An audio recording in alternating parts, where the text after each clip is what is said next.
Good afternoon, magandang hapon po. Ngayong hapon sa inyong lahat. Nandito ako hindi para sa JX, kundi para sa Roha. Ano, huwag nyo na sabihin nandito ako ha. Wanted ako sa Pinas kaya ako nandito. Kilala niyo si Emin Padua? Hindi ako yun. At thank you, it's an honor na nandito kami, nandito kami. Tapos kakanta ako mamaya through the years. Pero walang banda, so wag na lang.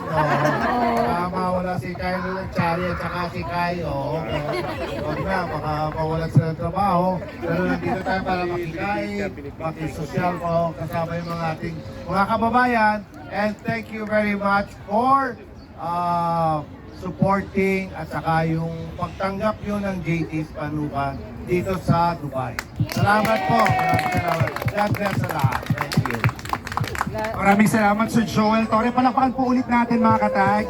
And once again, abangan po natin gabi-gabi ang Roha, ang last few weeks actually ng maaksyong teleserye. Tinututuan ng napakarami sa atin, di ba? Kaya naman, para sa finale thriller, let's all watch this. May video.